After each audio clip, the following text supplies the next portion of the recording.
I'm gonna give y'all a half-ass bow. I don't feel like getting up. No, don't ask me why. Alright, y'all. So welcome back to another stream. This your boy Bruce Leroy.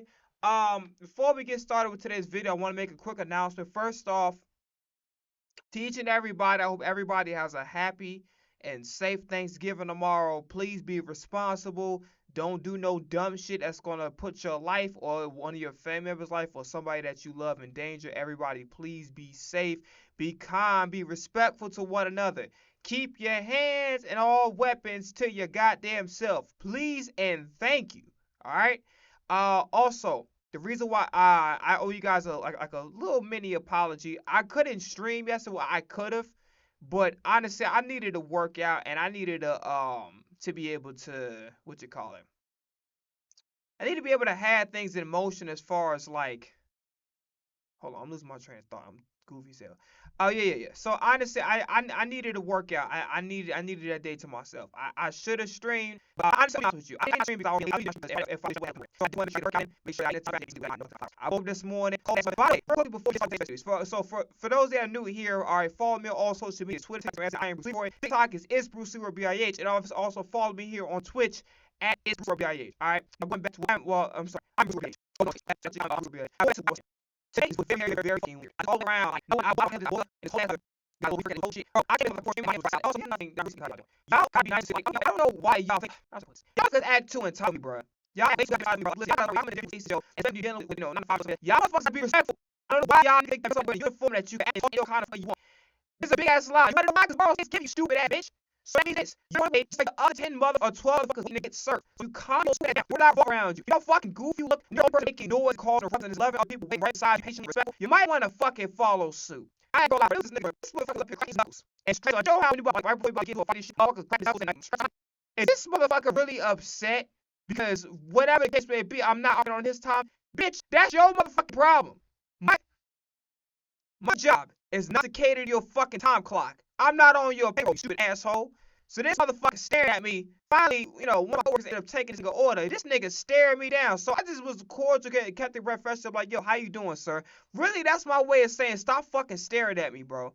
Then the nigga was like, so I said, my man, I said, yo, we don't know each other. I said, yo, what's the name? I ain't gonna say the name person, but like, I'm like, yo, what's the name taking your order? You need to go look at her. Stop fucking staring at me. All that huff and puff you doing, all that stretching and cracking your knuckles like you finna do something to me because I'm not operating your fucking time clock. I wish you would. I really wish you would. Cause I listen, the look gon' fool you, whatever the case may be, but believe me when I tell you, I am nobody to fucking play with. I'm nobody to fuck with. Leave me the fuck alone. You ain't got nothing nice and respectful to say. Keep your mouth shut. Keep your attitude to your fucking self because these hands work, right? Not just working at a 9 to 5, not just working to do what the fuck I'm doing now. These motherfuckers work. I know how to use these. I'm not the toughest motherfucker in the world, but believe me when I tell you, I know how to use these motherfuckers. Leave me alone. If you motherfuckers can't come into somebody's workspace and be respectful, you don't know what the fuck niggas is dealing with outside of the job, right? And even if he wasn't dealing with nothing, stop bringing your fucking funky ass, fucked up, bullshit ass attitude. Keep this shit to yourself. You will get served when it's your motherfucking turn. If you do not like the amount of time that you have to wait for your turn, do you turn your stupid bitch ass around and you take your little fucking ungrateful, you better take your little tired, impatient, fucking grown ass child ass back the fuck home, back the fuck to work, or wherever the fuck you gotta be. I hate when motherfuckers come into somebody's place, especially when you gotta eat, be like, yeah, well, I'm on my lunch break, I gotta hurry up. Whose motherfucking problem is that? So you're going to sit up there and try to guilt trip me because your stupid ass was irresponsible? Is that what we doing?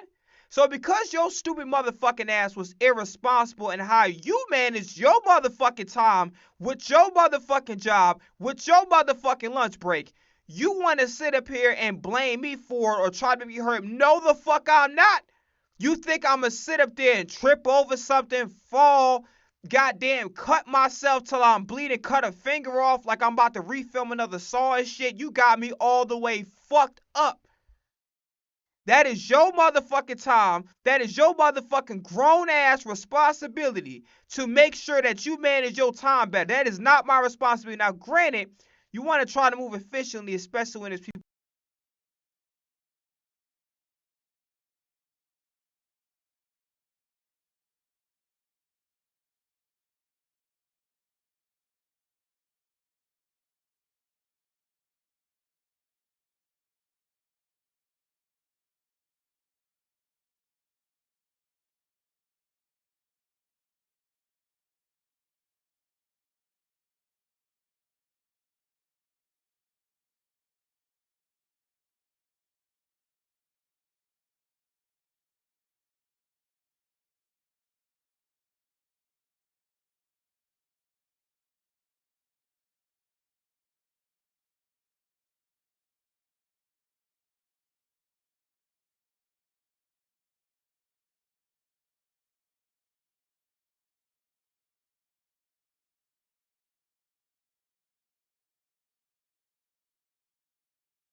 there.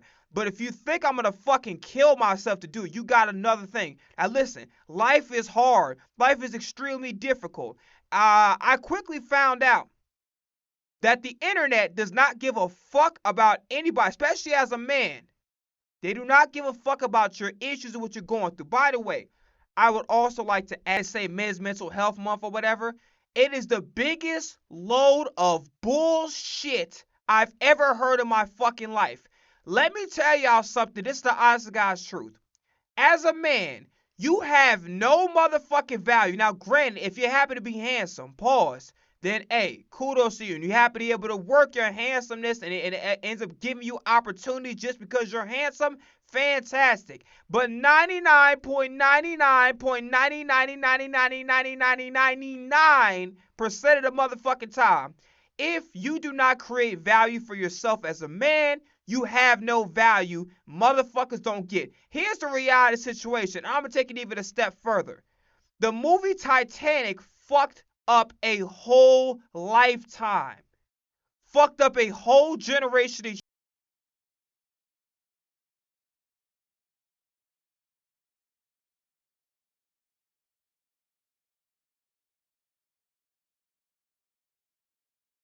human beings. I'm gonna tell you why. You know how Leonardo DiCaprio died for this girl he fell in love with? Motherfuckers think that men are supposed to do that. Every time I get on the motherfucking internet, I see a foolish ass woman talk about something.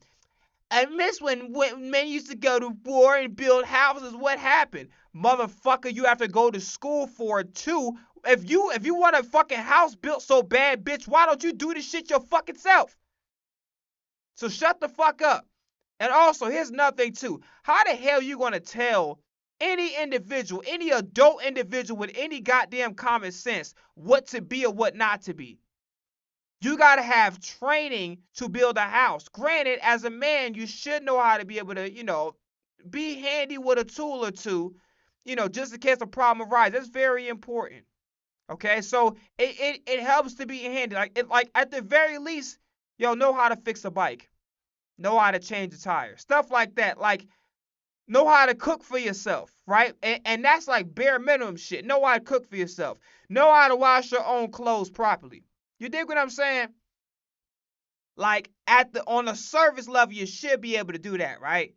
But every time I go on social, everybody's saying like, here's the reality situation, and this is the truth, and I don't give a fuck if like, and guess what I'm gonna hear in the comment section? Who hurt you? Who hurt you? Every time I listen, I don't like Fresh and Fit. I don't like Myron. I'm not really even a big fan of the Red Pill movement. But I'm gonna tell you something. I have to give it a smidge of respect, and I'm gonna tell you why. Because who's speaking on a men's behalf? Who is defending us? Who is valuing us outside of being a fucking ATM and a and a fucking riot shield? Woman get in trouble, calling the police ain't good enough. I gotta go and go fight the nigga, not knowing that he might be a fucking black belt. Not knowing that this motherfucker might got a gun or a weapon to go kill and fucking shoot me. So, you don't give a fuck about my life. You want me to just jump in, no notice motherfucker from a can of paint or what the fuck you capable of. Not everybody's motherfucking Michael J. White or Jackie Chan or Jet Li or Jason goddamn Statham. Alright? Some motherfuckers know how to throw a jab. Some motherfuckers just don't. You know what I'm saying? And listen, to each their own with how you want to develop. Like, as a man, you should be able to know how to throw at least a jab. You know what I'm saying? Just because, provide and protect. Like, but here's the thing. TikTok, I'm about to say, I'm stupid as fuck. Titanic has done irreversible damage to this world and to modern day society because every motherfucker thinks that every single man is supposed to act like Leonardo DiCaprio and fucking it don't even matter. Like, listen, and I want to make this very clear. If you have a family, you have a wife or the mother of your children, if you have kids, motherfucker, you better jump in front of that bullet. Whatever the fuck is going after, you better jump in front of that. I'm gonna say this one more time so that we motherfuckers don't get it misconstrued, confused, or twisted like a goddamn Auntie Anne's pretzel. If as a man, your woman or your children are in danger, you better hop in front of whatever the fuck is a threat. You either be able to have to take care of the threat, or you better fucking protect them. And if your life get lost in the process, so fucking be it. That's a non-negotiable. Now listen, if you can find a way to get everybody to safety and save yourself too, great. That should be the first alternative. If there's not a possible and somebody gotta go, motherfucker, you better be you. Protect your fucking the woman of the house and protect your motherfucking children at all costs. That's a non-negotiable as a man. As a man, if you don't think this way, I don't fuck with you. I don't want you around me. I don't want you not my fucking friend. You're not even an acquaintance. Get the fuck from around me. Every man should be able to protect the woman that's in their household and also their children. That is an obligation. That is a non-fucking negotiable.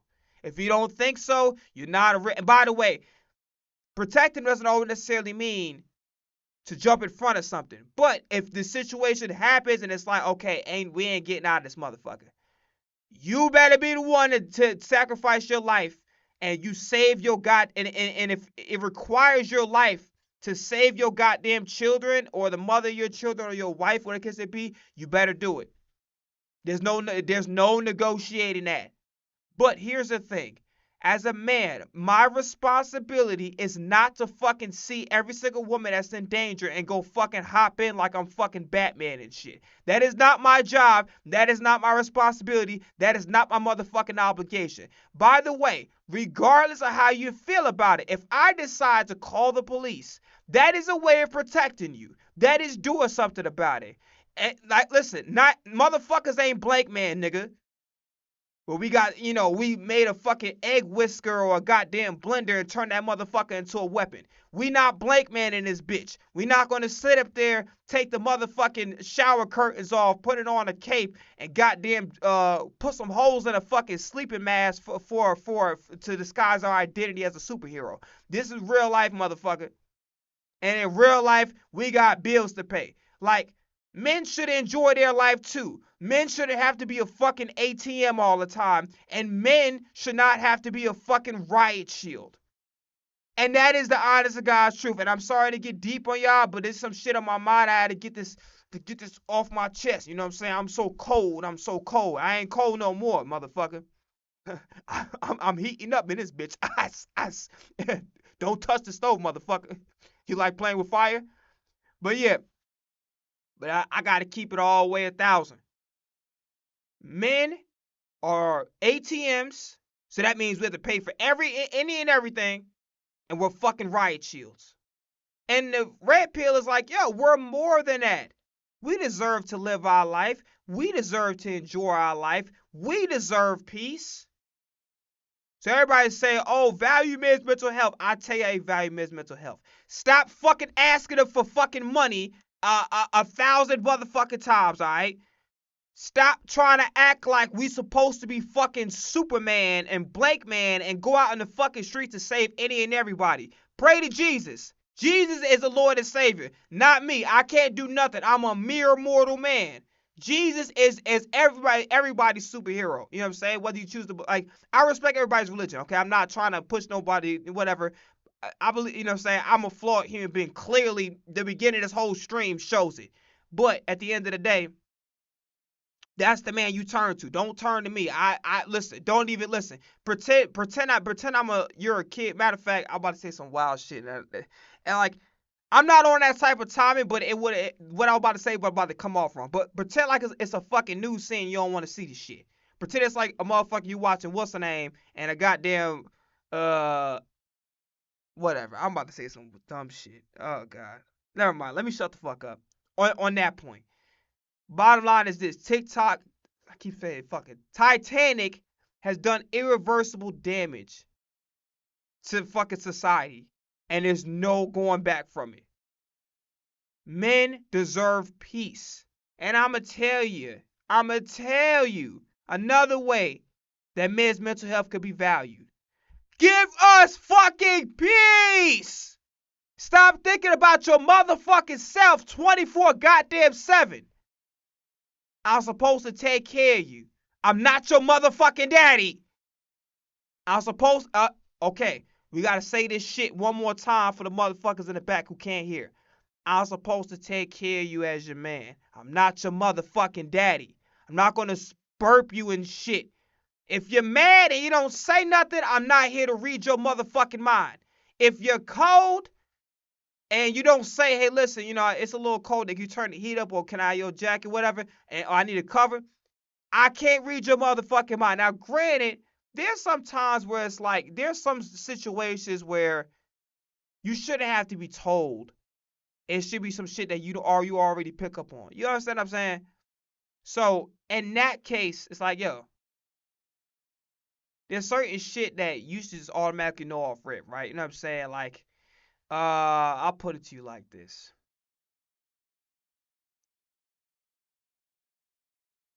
What's a good example?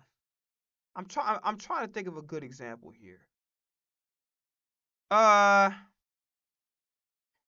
men, take out the fucking garbage. Don't have your woman take out the garbage. Now, granted, your woman can help by putting the goddamn bag over the trash can, but as a man, take out the motherfucking garbage. Okay? Take it out. What else? How should I put this? What's another thing that's like it's an unspoken rule? Oh yeah. When you're walking together, okay? Do not have her near the goddamn street. You be by the fucking street. Like, so let's just say you two walking on the sidewalk, right? You be closer to the street, and you have your woman be closer to, the safety. You be near the goddamn street. So that's like an unspoken, like, and also, you know what I'm saying? If do things to make your significant, and this goes for both, but really I'm speaking for the men here. Do things for your significant other without them even having to ask. So let's just say they don't like they hungry. Make them some food anyway. If you could do it, make them some food anyway. Don't wait till a special occasion to go get them some flowers, to go get some chocolates. If they like that, everybody different. Don't wait for a special occasion to make somebody feel special. Just do it, because you're supposed to. Now, granted, that don't mean you spoil the fuck out of them and spend everything you goddamn have on every single time, or act like that, every day whoever's supposed to get something. That ain't how this shit's supposed to go. And if you think that's how it's supposed to go, you clearly don't love your man, and you just using the motherfucker because he's friends with benefits. Not, I ain't dealing with that shit.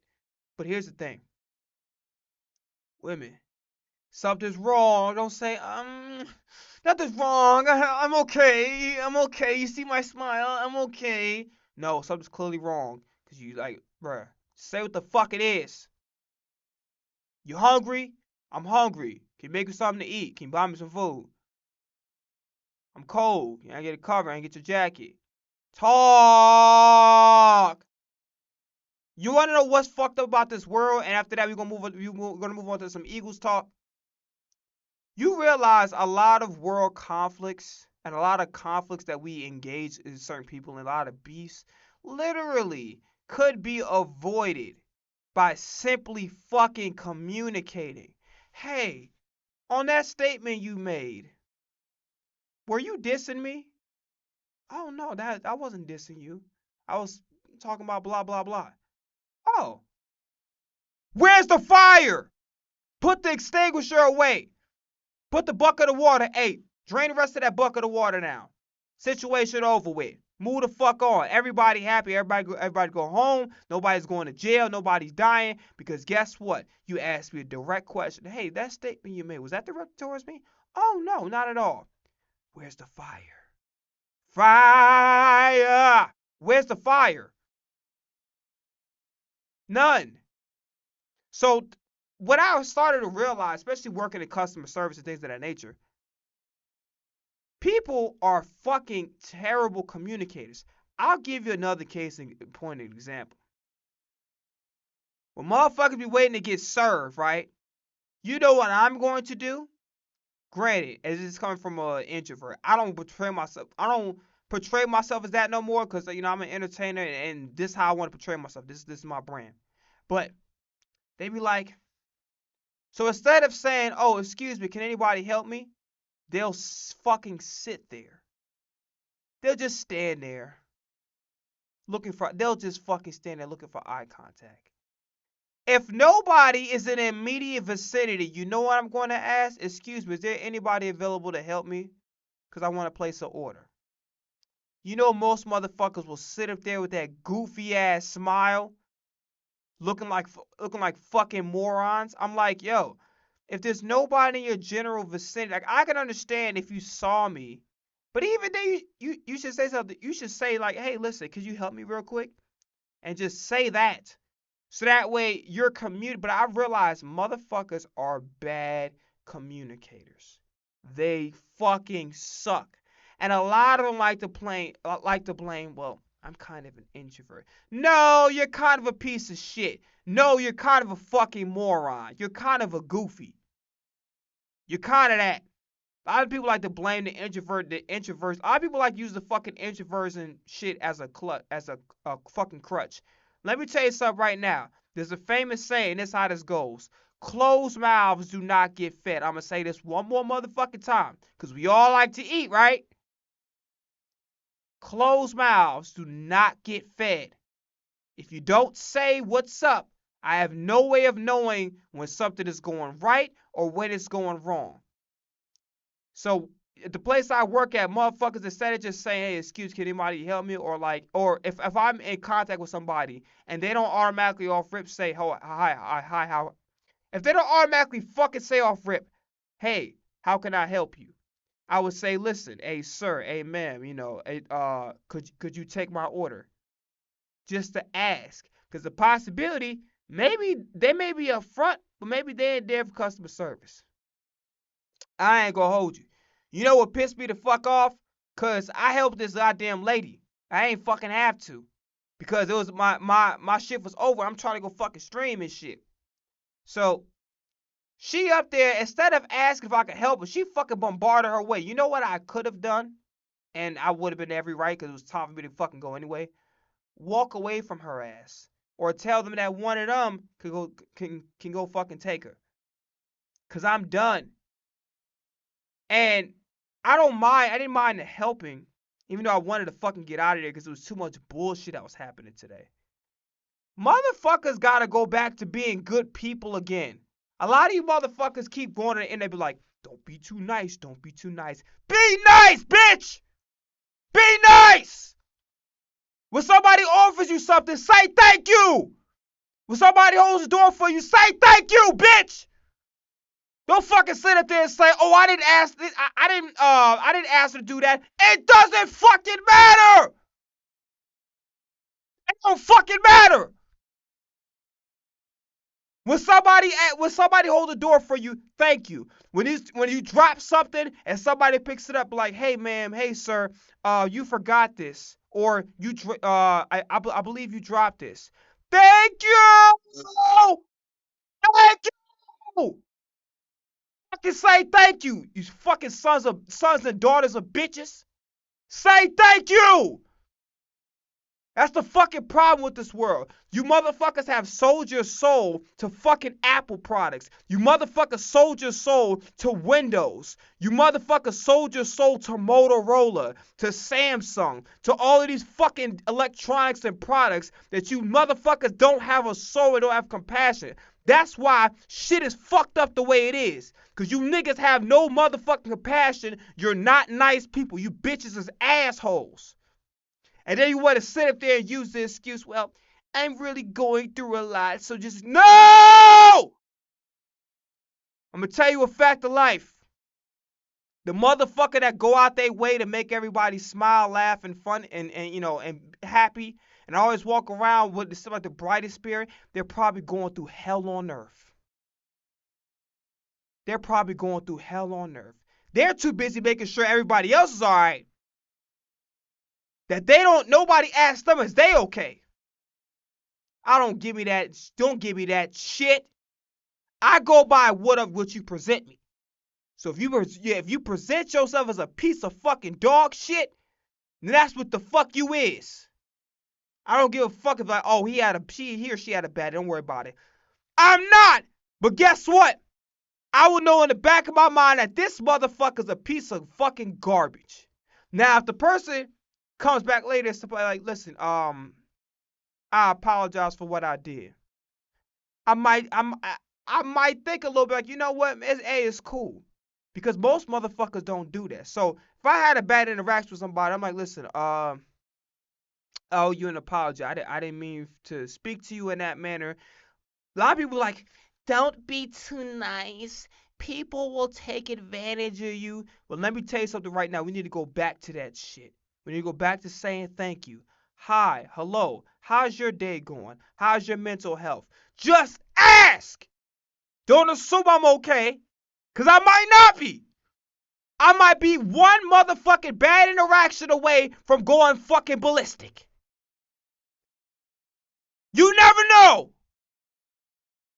So what you can do, "Hey, how you doing? Everything okay with you?"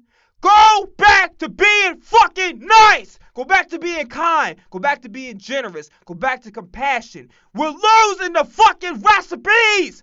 That's why the food undercooked, overcooked, and fucking nasty and bland with no fucking flavor in there. That's why the music the way it is. That's why the shows are the way it is. That's why the fucking movies are the way it is. Because motherfuckers don't have a soul. Because they gave it to a fucking computer that I'm looking at right now. They gave it to AI. They gave it to fucking Chat GPT. That's the motherfucking reason. Gotta go back to being kind and generous and being good people again. Stop being dickheads. And I don't want to get a motherfucker. If a motherfucker say this shit, if I ever see this shit one more motherfucking time, I'm gonna lose it. If a motherfucker ever put down, "See, that's why I don't want to be a nice person. That's why, you never supposed to be nice." If I see that motherfucking message one more time, I'll lose my shit. Yes, the fuck you do. You want to know why? You want to rot in hell, you dumb motherfreaker? You dumbass? You want to rot in hell? You want your soul you want to have a 666 on your freaking forehead, you moron? Man, the fuck I was trying to say. Oh yeah, I don't That's why I don't be nice. That's why, you're not supposed to be nice. You're supposed to, because if you want people to see you as a good fucking human being with a soul, if you want opportunities because you're nice to be around, you're pleasant to be around, if you want motherfuckers to do things for you and your benefit, you should. You should. And by the way, quick disclaimer, you shouldn't be treating people nice because you're expecting something in return. But I'm just saying, these things can happen if you present yourself the right fucking way. But many of you don't. Many of you walk around with your fucked up attitudes, your baggage. I don't want to carry your motherfucking baggage. You probably got bed bugs in that motherfucker. I don't want to carry that shit. I don't know if you wash your ass and may got lice in the motherfucker, may got fleas and ticks from your goddamn dog. I don't know where your motherfucking bag came from. I don't know. But I don't want to carry that shit. And don't make me. Make me carry your motherfucking baggage, nigga. Start going back to being nice. Start going back. Be overly nice to the point where it comes off fucking creepy. Bring that shit back. I'm bringing nice this bag. Yeah! These motherfuckers out here don't know how to act. Yeah! Be nice, motherfucker. I read our lyrics. But yeah, I need to get that off my chest. I think, hold on. Fucked up my camera. I low key been having I think I had a fucked up day and didn't realize it. So if I trauma dumped on you guys, which I low key did, uh, I apologize. Matter of fact, fuck, I don't apologize for shit. If you didn't like it, kiss my ass. It's my channel. It's my platform. I say what the fuck I want to say. This is my refuge. Now let me tell you something right. There's a lot of motherfuckers that even now they question. They say, "Yo, why do you keep? You've been 5, 6 years, damn near doing this shit pro bono. Why do you do it? Why are you doing it? Because it gives me a purpose. I have purpose doing this. I have a reason. I don't want to sound morbid, but I have a reason to keep going. In every aspect of my life, I have a reason to want to continue to breathe air. You want to know what that reason is? I'm gifted at what I do, and I want to share my gift to the world and inspire others to share their gift with the world. That's why I do what I do. I do what I do because there's a void. What is that void? There's no more soul. If you look in all of the superstars, the quote unquote superstars that's remaining, the reason why we haven't had a superstar, particularly in music, because these motherfuckers come in and don't have a soul, and people could see right through it. And these streamers low key be exposing their ass. Because now you're not in the interview where you got a publicist or where you got to prepare. No, it's in a relaxed environment where you got to be yourself. They don't hammer you with a bunch of questions. It's not a press conference. This is literally just you hanging out at your motherfucking cousin house. And now we starting to see that these motherfuckers is pieces of shit. And they're not good people. And they're assholes and they dickheads. These motherfuckers is not good. And it's kind of crazy. But you seeing this unfold, I'm looking like, damn, nigga, like you really like listen, I don't put much of my faith in people like that because I focus on what I do. I I I, I fucked up. I focus on what I do.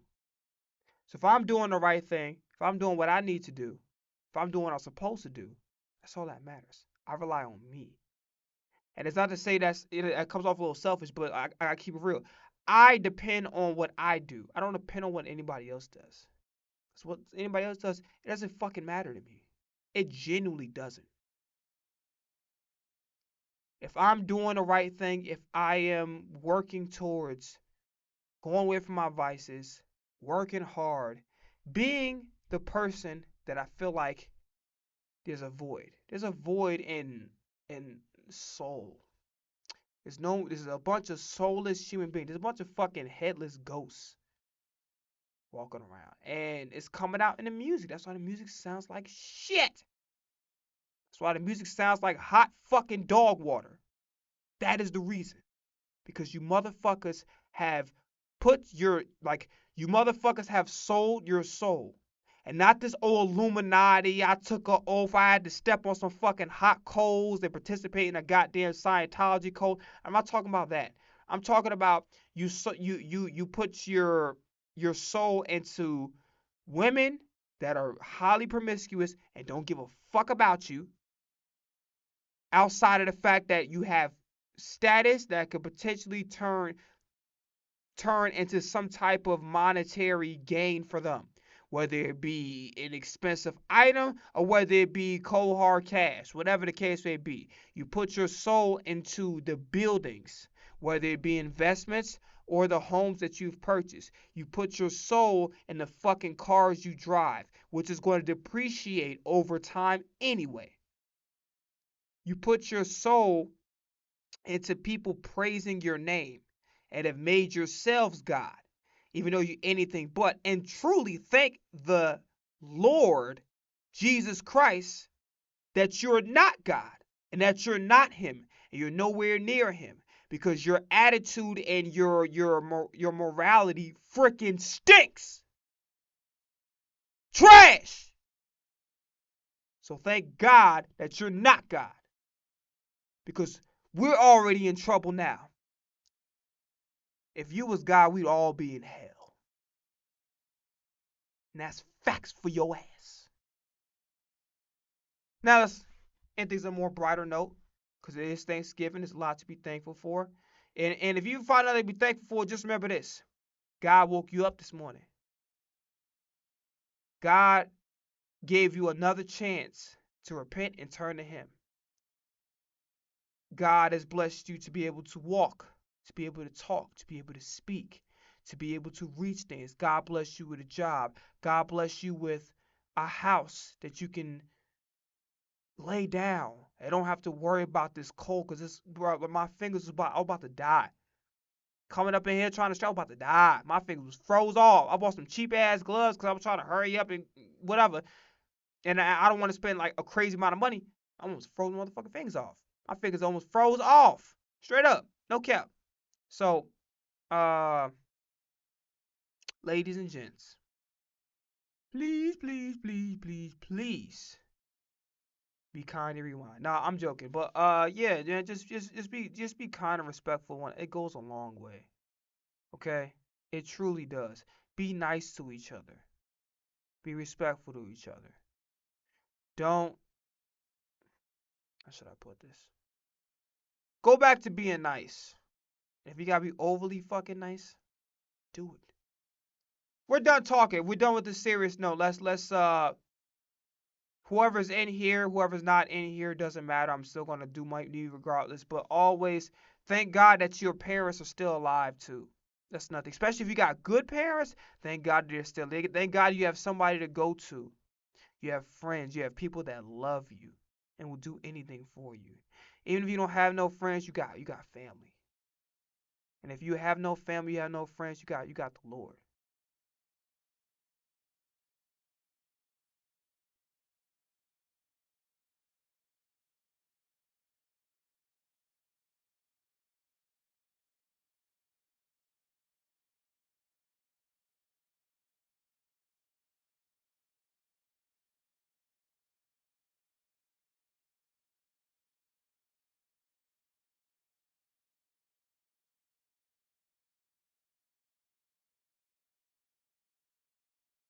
Be better towards each other, man.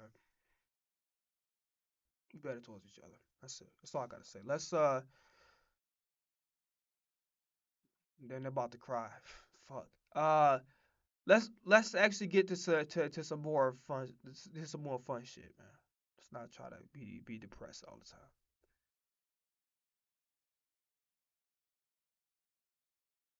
Um, okay. Are we gonna watch Vic Fangio's press? I'm not watching that other. With AI, you can create any character you want in seconds. Huge Hollywood budgets, complex software in tons of time. But right now, Hey, real quickly, just to try to have some a brighter note or whatever the case may be. I'll run the clip because I want to. Dallas. This is the most physical Dallas team I've seen in a few years now. As long I want to watch this on my off time. That's why I clicked on it. But yeah, before we watch the Vic Fangio shit, that was hilarious. And I gotta watch the Kehlani video for out the window, which you might do it today. I don't know. But yeah, we gonna chill. I'm not gonna. I almost got emotional on stream. I actually almost started crying. I low key was, but whatever. I'm not gonna keep harping on that. But yeah, I saw Jamar Chase's apology, and for him to not apologize to Jalen Ramsey. And I'm talking about this is about as PR decorated can goddamn my fault. I'm like I was just thinking about like the emotion I just experienced like 30 seconds ago. But yeah, the fact that he did not apologize to Jalen Ramsey, bro. And nigga said everybody said Bengals. He said the fans, Pittsburgh organization. He left out everybody. He included everybody but Jalen Ramsey. That is crazy. That's insane. I don't care, yo. Like, yo, come on now. At that point, I'm gonna keep it real. There's no point in even having an apology. Then there's no point. There's no point in giving out an apology if you're not going to apologize to the party that you spat on him, bro. Come on now. Oh, by the way, I don't know if you're gonna watch this right now. This shit was crazy. I don't know if I mentioned it on stream or not. I don't think so because I didn't stream on Tuesday. But Greg Jennings got to the fight. By the way, that 49ers and Panthers game was absolute dog shit. That shit was ass. Brock Purdy was ass, but then again, I'm like, part of me is like, okay, he's been out of football for a hot minute, but 3 fucking interceptions? God damn. And I don't know why the fuck the Panthers allowed J.C. Horn to keep playing if he was throwing up off concussion. That shit was fucking diabolical. Then Bryce Young is ass. And listen, I gotta keep it real with you. And I like Bryce Young. I'm a fan. I hope he succeeds. And matter of fact, I hope I'm wrong. But I have to be honest with you. I don't see a world where, and it's gonna hurt my heart because I genuinely like this guy. I like Bryce Young. I don't see how he could be a successful quarterback in this league. Like, even if he goes somewhere outside of Carolina, I don't see how he could be successful. And the reason why I say that is because he's short. Now, because he is short, he has to make up for it by playing outside of the pocket. That's not his game.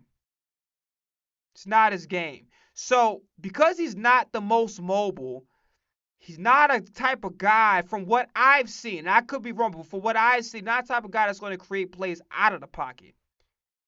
He's going to have to sit up there and keep looking behind them tall ass linemen, whether it be his own lineman, the defensive line.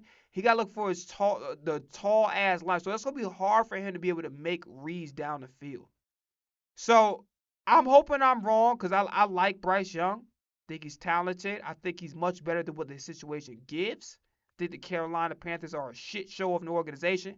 But there's no world I could see Bryce Young being a successful starting. Like, I don't see him revamping his career like Geno Smith briefly did, like Sam Darnold, like Baker Mayfield. I don't see it happening. The reason why I don't see it happening because, again, you're not that mobile, so it's not like you can make up for it by scrambling a lot. You don't really play out like Kyler Murray. Gotta clean up the shit. Like, I'd say, gotta stop treating fucking NFL like you gotta stop treating the pros like it's NFL Street. He gotta figure out a way to clean up the diet, do something so he can stay healthy because he's injured every year and it's bad injuries.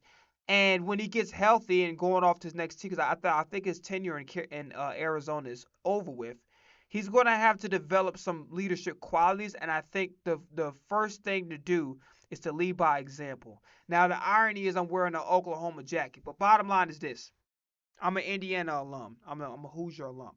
But bottom line is this. Let's keep it funky. Let's keep it real. In order for players to rally around Kyler Murray, he got to prove that he can play still. And what I mean is not just that, okay, he's a good football player. He knows how to make some plays. No, he's going to have to be consistent. He's going to have to consistently be able to deliver. Now, at this point in time, it's really up in the air.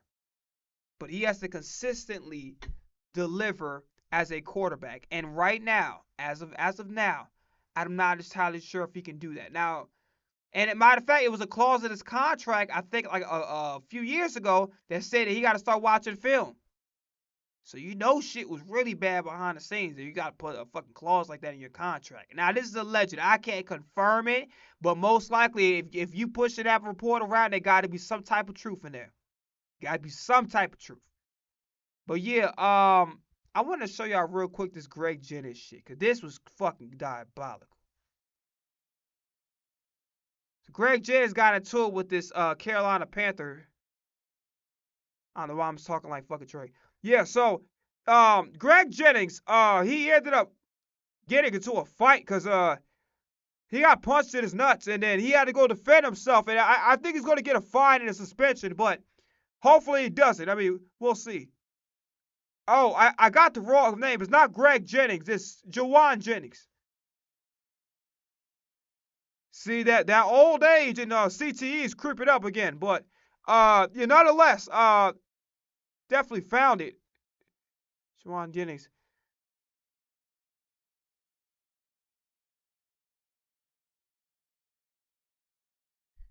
So I'm about to show you right now exactly what happened.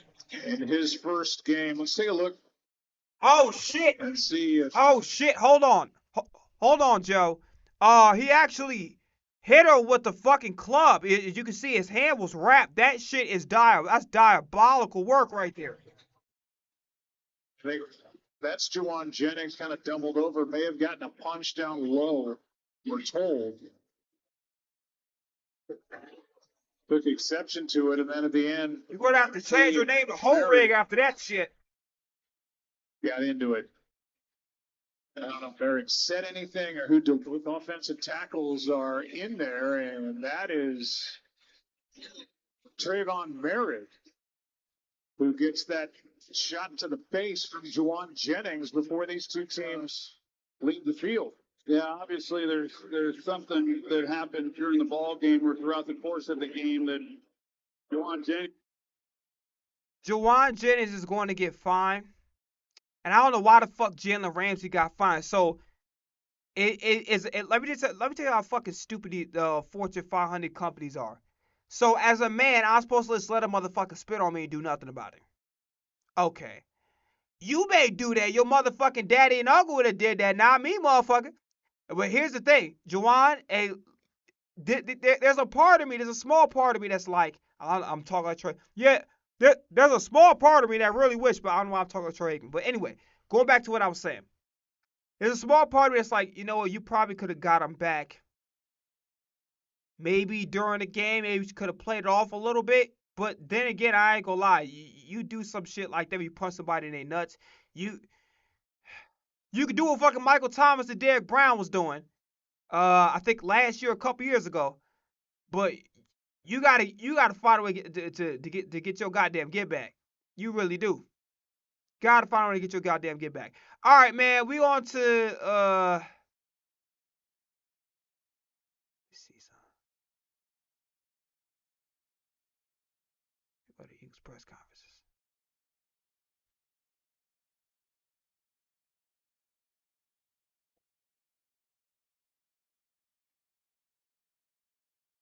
And then most likely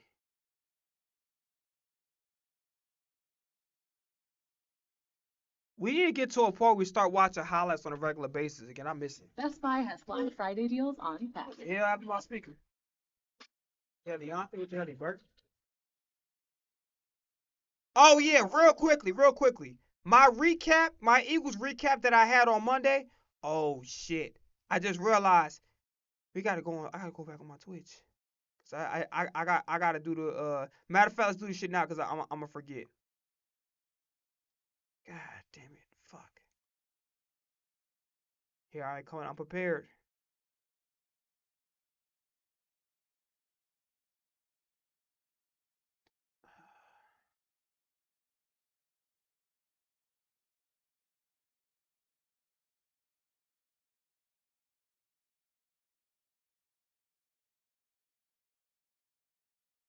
6 inches of snow on Saturday is freaking crazy. Man, has this. I don't know why I'm talking like an old man and shit. Uh, uh, yeah, so we gotta do the weekly pickups, and I think we're gonna end this by reacting to these press conferences, calling it a day.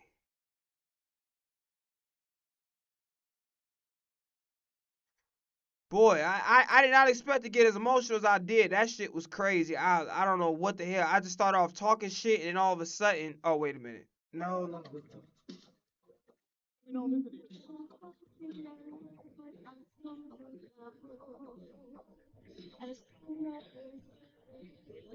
Dancing your butt off, she said.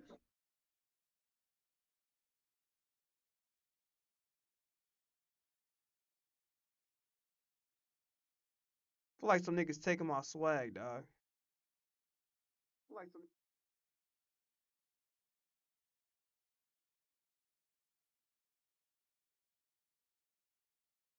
Niggas taking my swag, dog.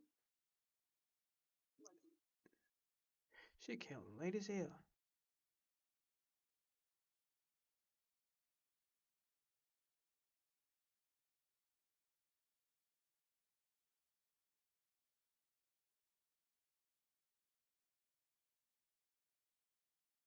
Six days.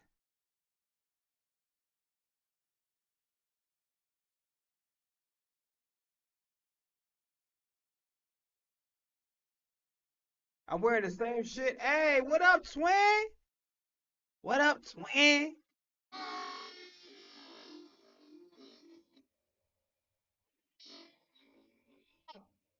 It's being obnoxiously loud for no fucking reason. Look at my dumb ass. all right, y'all. What's good? What's good with y'all? What's good? This week, the first game is tomorrow. The Bills and the Texans, right? So we're gonna start off with that. I'm going with the Bills just because. All right, cool. So hold on. Let me pull up some documents. Hold on. For my muscular. Somebody let the key open. All right, so we're gonna do that, and then we're gonna make some picks for this week. No, I did some dumb shit. No, no.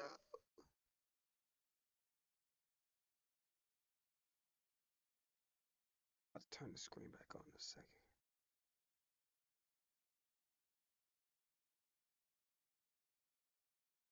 It's gonna be some good ass games. Hey, one thing low key I really dreaded as a kid, I hated when the motherfucking Packers and the Lions played. And they played every Thanksgiving, and I fucking hated every minute of it because the Lions with Stafford was so ass. Like Jared Goff doesn't realize how fucking lucky he got it. Cause I'm telling you right now, you gave Stafford with his talent the weapons that Goff ended up having right now, bro. They would have made at least a couple fucking Super Bowls. And then you combine that with fucking having like you got two top 10 NFL caliber running backs. And then you combine that shit with Calvin Johnson and then Glover Quinn and then Darius Slay for a hot minute, bro. Like Sky was the freaking limit, dog. And then you give him this offensive line and you get and then Aiden Hutchinson? Dog, I'm telling you, bro. Like, motherfucker do not understand. Jared Goff, this the guy he got, bruh, I'm telling you right now. I don't know what changed over the years, but I don't know if it was the ownership or whatever the case may be, but I'm telling you right now, dog. Like, Jared Goff got it so good, bro. I'm telling you. So good. So good. Ah! Jared Goff got it so good, dog. I'm telling you. All right. Now, granted, I'm gonna be honest with you. You guys be on the lookout Josh for Allen lost. because the Texas defense is legitimate. Son of a bitch. In my opinion, dude from Alabama, Will Anderson, he a bad motherfucker. They got some Yeah, for facts, 100%. Him and safety, Daniil Hunter. like Hey, by the way, salute to Daniil Hunter for not trying to injure Josh Allen. got a really I don't think Pichu was even playing. Hunter, very rarely do free agent signings work out. Jalen Phillips, Daniil Hunter. Jalen didn't do a motherfucking thing on on Sunday. Honestly, I still like him. I'm still on the bandwagon. to be able to keep pace with the Bills. Right? I think the defense is going to hold them to the end of the bargain, maybe about the first half. But if that offense ain't going to put no points up on the board, especially with C.J. Stroud that just re-entered the lineup and has to kind of regain that chemistry somewhat. Yeah, so Colts to the Chiefs. I'm going with my boy My goat, he wounded right now. It's a good chance because of the fucking stingy ass GM that chose not to pull the trigger on Brees Hall to make my goat's life. By the way, real quick, I'm gonna quickly interrupt this for like 30 seconds. I know I've been talking way too fucking much. But it's my play. I don't give a shit. You don't like it, leave. But yeah, on some real shit though. You know what's crazy? Why the hell was Howie Roseman trying to go for? You got 3 running backs in the building. I don't know what's going on with AJ Dillon. I don't know if he's even still on the roster. I haven't heard from him like like 3-4 weeks. You got Shipley, who was actually good. A lot of motherfuckers like you slept on Shipley because of how good Tank Bigsby was when he entered when they allowed him to get some offensive touches. But I'm telling you right now, Shipley was actually it's solid. He not on Bigsby level because Bigsby's really a starter running back in this league. He can start for like about half the teams in the league. But Shipley can play. It's just that y'all, there's levels to this shit. But Shipley can play. Shipley's actually solid, man. And I saw some improvement this year. So, but yeah, whatever. I guess moving forward with that. But yeah, it was so crazy how you're going after Damian Harris. The Chiefs had him. I don't know why they didn't run the ball with him. Maybe they didn't. I don't know. Cause I was like, what happened to Damian Pierce? But I just realized. Biasly, I see the Colts beating the Chiefs, but I'm gonna keep it real. I gotta go with my goat. So this is more or less of a bias thing. But honestly, I wouldn't be surprised if the Colts beat the Chiefs. I don't want that shit to happen because I want my boy to be able to continue to enhance his legacy by For sure, for sure. close as possible. You know what I'm saying? I don't want to collapse here. Seahawks and the Titans. The Seahawks should roll over them. Bradford did have not Bradford, sorry. Darnold did have a bad game, They didn't but roll over I'm him. pretty sure he should rebound How against is the this? Titans. The Titans are actually the worst team in the league. Vikings and the Packers. Green Bay should win. I feel like that J.J. McCarthy is going to have a tough time against that pass rush, and him and J.J. I feel so bad for Justin Jefferson, bro, because they let a guy cannot get a fucking quarterback. Because, like, Kirk Cousins did well in Minnesota. He just couldn't win when it mattered the most. But ever since Kirk Cousins' departure, they haven't gotten a guy, and Darnold's really good too. But they really haven't gotten a guy that's like really hooked Justin Jefferson up.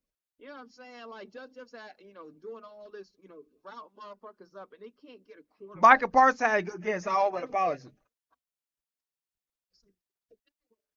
J.J. McCarthy ever. I thought J.J. McCarthy was just an okay quarterback with a great defense. That Michigan defense was legit. But other than that, I never saw nothing. I didn't see anything that made me say, oh, that's a guy that should be a first round pick. Now, granted, he's good in the clutch at times, but you can't rely on having close games in the fourth quarter. You got to be able to win. You got to be able to play complementary football from the first quarter to the fourth quarter. Jets and the Ravens should beat the shit out of the Jets. I don't see, especially with how bad they were against New England, the Ravens should get a big win here. It should be Lamar Jackson should have like fucking 300 yards.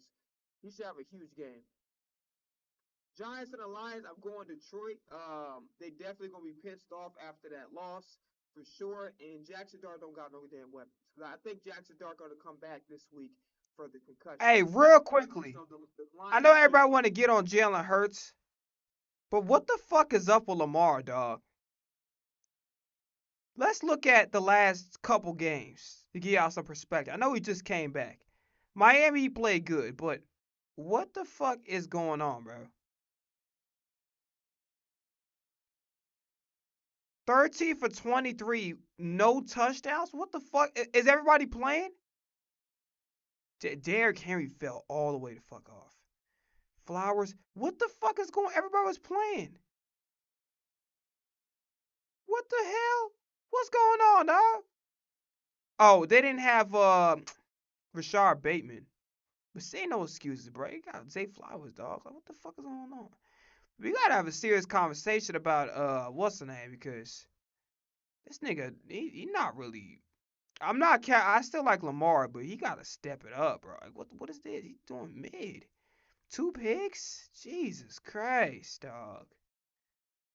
Yo, we gotta have a serious conversation about Lamar Jackson, dog, for real, because he gotta play better than what he's doing.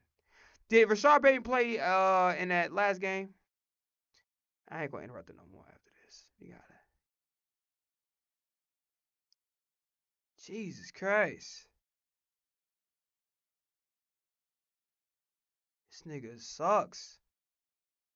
Like, he don't. I'm sorry. That was disrespectful. He don't. He gotta play better though. He really do gotta play better. Like, no cap, he gotta play better. That was a waste of time. I'm thinking I was gonna hit a different button. It would have been good. Okay. Proceed, young man. Proceed. Good. Steelers and the Bears. Mason Rudolph is now in because Aaron Rodgers is currently out. I forgot what the injury was. I don't feel like looking it up, but he is injured for the time being. I'm going with Chicago. Chicago should roll over Pittsburgh. Pittsburgh's been struggling right now. It might be a low-scoring game, just because I feel like Pittsburgh's going to play harder on the defensive end. They did. But we'll see after that one. Wrong. Patriots and the Bengals. I'm going with that defense is chop suey. The Bengals defense is chop suey. There's no way. I'm going New England over the Patriots. Browns and the Raiders. I want my boy Shador to get an upset. The Raiders are a hot fucking mess. They gave up literally all their receivers. Going Browns. Ain't really much for upset. They're like about the same. Even They're going to have a tough time keeping Max Crosby off. Browns got Myles Garrett. That's what they're separating them two. Well, they got Max Crosby, but Myles Garrett's like the best defensive player in the league right now. Jaguars and the Cardinals. Colin Murray, if he's playing or not. Jacksonville should win. Did he play? Right now, I think Arizona's defense is going to be able to hold them and keep it close in the first half. God damn, Trevor fucking sucks. 3 picks? And like they got too many weapons to not be able to demolish the Cardinals. They did. Fucking garbage. It's low key a shit show over there. Definitely going with my birds over the Cowboys, and there's no reason for me to have a long ass elongated explanation about it. Falcons and the Saints. Michael Penix prays out to him. He's out for the year. That's a huge blow to the Falcon Nation for sure. But it's not like I don't think it was going to make the playoffs. But you got 3 NFC North teams that's playing at an elite level right now. I don't. The winner of the NFC South is definitely going to be the Buccaneers. This is tough. I feel like I don't know who the backup is. Is it Kirk Cousins? Atlanta should beat the Saints. But this might be closer to what most people expect. It wasn't. Buccaneers and the Rams. I'm gonna love this game. I'm going with my boy Baker, even though Stafford's playing at an MVP level. Stafford's probably having his best year he's had in a long time. I would argue he's having his best year as a Ram, low key. I would be the best year of his career. 49ers. This game was sorry. The 49ers should win. They should. It's just I'm gonna go with them. But you know what? Crazier things have happened in the NFL. And Carolina always manages to pull out. So let's see what the tail of the tape was. Okay, so I picked the Bills over the Texans. Big fucking mistakes. 0-1, 1-1, 2-1, 3-1, 4-1, 5-1, 6-1, 7-1, 8-1, 9-1, 9-2. I actually had a good game. I had a good week. 10-2, 11-2. No,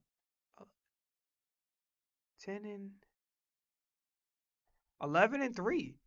I had a good ass week, dog. Hey, yo, I had a good week. I had a good ass week, dog. I had a good week for sure. 11-3, that's not bad. That's solid. Those solid numbers, bro. 11-3 is not bad at all. All right, man. Let's make our picks for this week coming up. So tomorrow at the noon time, the Packers and the Lions. Oh, this will be interesting. I think Detroit get that get back. I think Detroit get that get back for sure. Troy over the Packers. They definitely getting that get back from the first meeting. Chiefs and the Cowboys definitely going McGoat over the Dow ass cheerleaders, of course. What else? Bengals and the Ravens. I need to see what the hell's going on with old boy. Let me look up Joe Burrow. I need to see what's going on with him, bro. Joe Burrow. Let's see if he's playing tomorrow. Either way, I'm watching the game because Flacco's actually solid.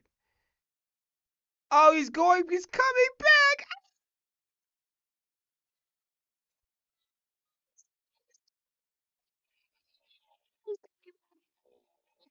All right, Ravens should win. They should. But you never know. You never know. And I think Jamar. Jamar had to sit out a game. Jamar's coming back. Jordan's probably back. Jordan's probably back. All right. Yeah, I'm definitely going I'm going with the Birds over. I know Chicago. I don't give a fuck. I've been an Eagles fan since 2016. You don't like it too motherfucking bad. Saints and the Dolphins. I want to say Miami should win. Should, but you never know. Texans and the Colts. They couldn't even get over the Chiefs defense. I don't see how the fuck they can get over the Texans. Now, CJ Stroud can't hold on to that goddamn ball too long. Because Davis Mills, he's ass, but at least you know I give rid of the ball. So, I mean, CJ Stroud's going to have to get rid of the ball fast. But I'm going with the Texans over the Colts. So, to some people, it might be an upset. But I'm going with Texans over the Colts. Texans over the Colts. Falcons and the Jets. Atlanta should win. Should. But you never know. Crazy things have happened. Browns and the 49ers. I'm going to go with Shador. Especially they got Brock Purdy in. I'm going to go with Shador. Now, obviously, lineup wise, San Francisco have a way better lineup than the Browns, but I'm taking Shador for the win, man. I'm telling you. Rams and the Panthers. What's the name? Is Red fucking hot. Red hot, and I think J.C. Horn's gonna miss a game because he had a concussion. Red hot. Matthew Stafford's arguably the MVP of the league. Rams over Panthers for sure. Jaguars and the Titans. The Jaguars should beat the Titans, but crazy if things have happened. And the fucking Trevor Lawrence is acting like he didn't just acquire goddamn Jacoby Myers as an additional weapon. Like, yeah, they lost Travis Hunter, but he didn't really have it, and it's no disrespect to the guy. He didn't make an impact. He didn't make enough of an impact for it to actually really matter. His absence to really matter, to be honest with you. Because, they got him. It's almost like he's a fucking gadget player, the way they use him. But then again, it is what it is. Cardinals and the Buccaneers. I'm going with Baker's definitely not playing.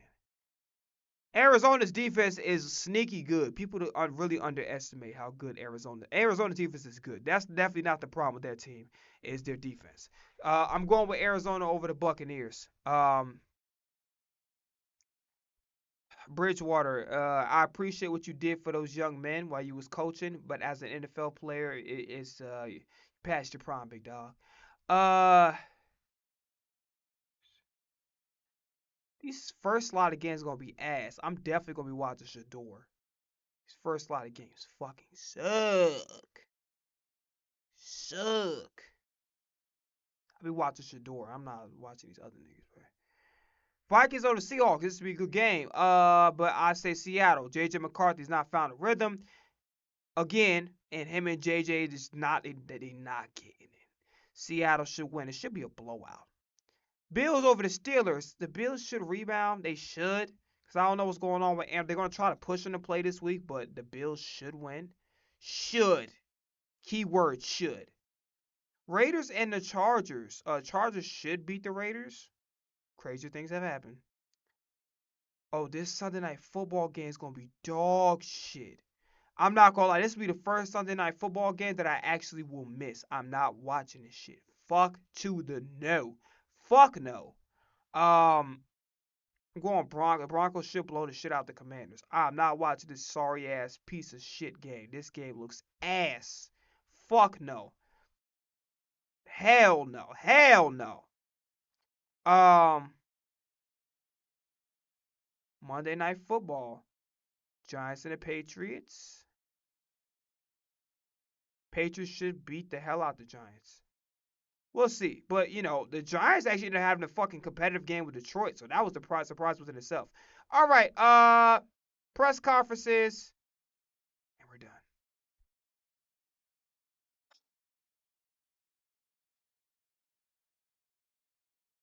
What have you seen from Sydney? Assuming Sydney's going to have an expanded role, what have you seen from him going back to camp and what he has played this year? Yeah, I think he's been doing a good job in practice with the reps that he does get. Um, he's done a good job staying in tune in the meetings and the walkthroughs, and I'm excited to see how he does. Yes, I do. Sydney will be the next man up with Makuba, obviously, sideline. How big a loss is that? I mean, he seemed like he really kind of, over the last month or so, is playing really Yeah, I think we talked about it last week. He's been playing a lot better and avoiding the big negative plays and playing to his ability. So what do you do with Michael? What made you want to go with that combination? What's that? After Adorian went down, what made you want to go with the combination? With Cut it down soft like comment bill with lights. That's what we felt was the next best combination. How do you think Cooper held up outside? Tough matchup, obviously. Yeah, he got beat a couple times. I thought he was tight, just at the catch point got beat. It's going to happen some. Now that you've had Carter for a little while, what stands out most about him? I think he's a good player, good natural football player, understands the game. He's got good instincts, got good technique to his game. He's quick. We're pleased to have him. Is still out? Is that the combination you're still? Possible. I think is Andre Sam a guy who's stood out at all going back to camp and? Yeah, in camp he has the last 2 years, and there's a chance he'll be elevated. Did you see Michael Carter getting that safety, which are out from here as well? He's gone into these last few games as our fourth safety. So how much does it help Cooper to be able to, if he's going to practice there, how much does that help for the week? If he's going to play there. How hard was it for him to have to do that in the middle of the game? yeah, I mean it's when you got to change gears like that. It always comes at a price, but he's been playing corner and base, so it's not like he hasn't been out there. You think what does Chicago show you on offense? A lot. It's a great scheme. They do a great job calling the game, mixing it up, marrying their run game and their pass game. They're highly ranked in a lot of areas, and I don't think it's any accident. They got really good players, and it's a great scheme and a great play caller. To the back pass rush this past. I don't think it was terrible that way. I mean, the sacks won what you want, which I know you guys think that's the only barometer of pass rush. As far as Cooper goes, was it a little surprising to see him struggle a little bit on the outside? Well, I mean, I don't know if surprising is the right word. Guys get beat sometimes, and those are good receivers. They have two top-notch receivers. Circle back to Chicago, and can you talk about Ben Johnson and what makes him a difficult guy to prepare for? Yeah, Ben does a good job of mixing it up. They package things well together. They play multiple personnel groups. And, they're under center a good bit, probably more than most teams in this league. And kudos to him and his staff for bringing that young quarterback along who I don't think ever played under center in college. And he's doing a great job. And they have fought through any of the pitfalls of that, and now they got a quarterback that is executing their offense the way they want to. We'll continue seeing the trend of Jihad, fewer snaps that we've seen over the last month. Yeah, Jacoby's playing very well, and he deserves to be in there. What makes Jacoby such an effective blitzer? He's got a good feel for it. He can be physical when he needs to be, and he can slip a guy when he needs to slip a guy. So he's got a good feel for it. On the Pickens reception that set up the game-winning field goal, where Quinion and Carter collided, what did you get an explanation for what happened there, or what the assignments were that led to that? No, I don't remember that. What led to Dean had the interception overturned, I guess, by the too many men on the field. Like yeah, they subbed, which allows us to sub and give us time to sub. The umpire was actually going up to the line of scrimmage to hold up the play. If for some reason didn't, so that one, I'm not sure really what happened there, but they subbed, so we should be able to sub, and we didn't get off in time. Finish. What's that? Yeah, that was definitely a bullshit call for sure. Complete bullshit. Jesus Christ. When it Grown comes to ass calling the game, and when you have a quarterback that can extend plays like Caleb, how much does that change things for you? Yeah, it's added dimension to their offense. We've talked about how good their offense is, and now with him, there's going to be plays where you have to defend a second play that he's creating with his scrambling. He's high-level scrambler, and he's strong. He's fast. He's got good instincts when he's scrambling. It's tough. How long are you lined up inside for 2 snaps? It's not a looking pad with 3 edge guys on the field since early last year. What was behind that? Is that something that can grow? Yeah, we could play him in there more. And what was behind that? Just he can rush pretty good from in there, and we were playing a lot of plays, and guys needed a break. You remember the last time you coached a game on a Friday? Yeah, 2 years ago. Yeah, he's in Miami. I remember that. Miami, the Jets. Here's my question.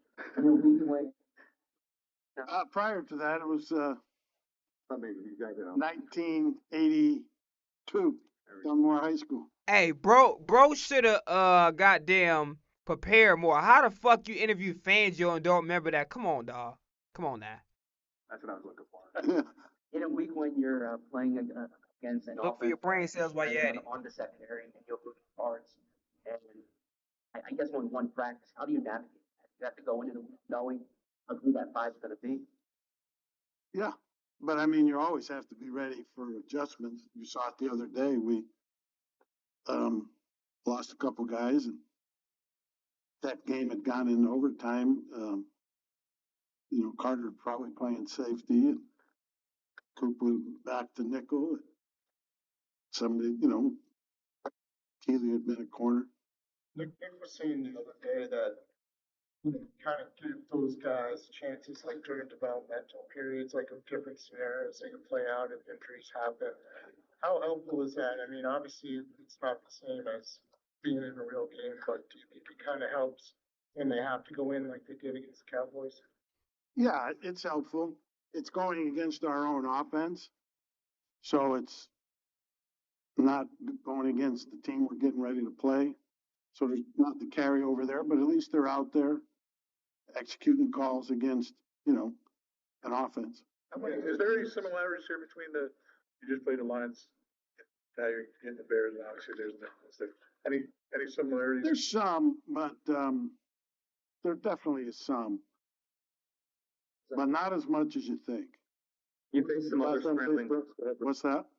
You faced some other scrambling quarterbacks this year. Is there anything unique about the way Caleb scrambles? Yeah, he just probably does it better than most. Him and the guy in New York are pretty elite at scrambling. What has Jacorian shown you in practice, and what has your assessment been of him since his return from IR? Yeah, he's been getting some reps, doing pretty good. I don't think we're gonna truly know until he gets out there and has to play. Right? Are you wearing 7 layers and still freezing your man nipples? You need the new 340 GSM military grade bearskin hoodie to get comfortable in the wild. It's the ultimate 10-pocket tactical hoodie that blocks wind, repels rain, and regulates heat for incredible comfort wherever you are. It's the only winter hoodie that's built for working, fishing, hunting, camping, or conquering foreign lands. Thousands of men around the world already love wearing the bearskin hoodie instead of their regular hoodies. With over 21,000 five-star reviews on Trustpilot. Plus, now you can attach the new Heavy Storm rain. We're gonna watch Patullo's garbage ass explanations about what happened with this offense, even though he has every. All right, ready. This is what I can't. Hold on. Let me do a double take to make sure I didn't see what the fuck I just saw. Why the fuck is you smiling? You see the shit I be talking about, my nigga? Matter of fact, we're gonna go full screen. I want y'all to see what the fuck. I should dislike this motherfucking video just because he came in smiling. Dog, look at this shit. Look at this bullshit right here. Hold on. If I can find a goddamn cursor. Come on, nigga. Look at this motherfucker. Smiling like shit all good.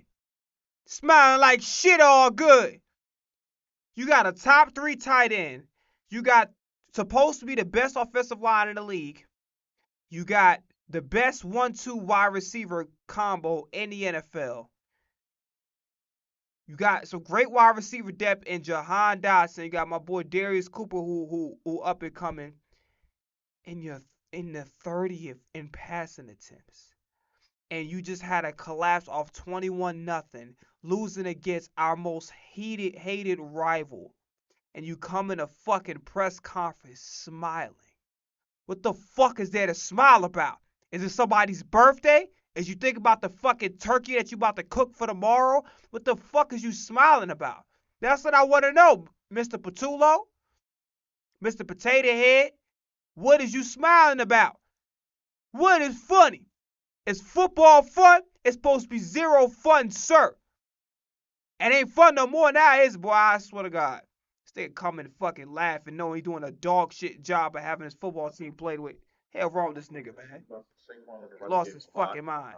And new insight after we were 11 games in now, how to get this thing going. Up there fucking laughing. What the fuck is funny? I think really when you look at it as a whole run game right now, we're trying pretty much anything and everything we can to find ways to get him going. I know, the guys are excited for something new this week to kind of see if we can get it going. And really it's just a challenge upon us.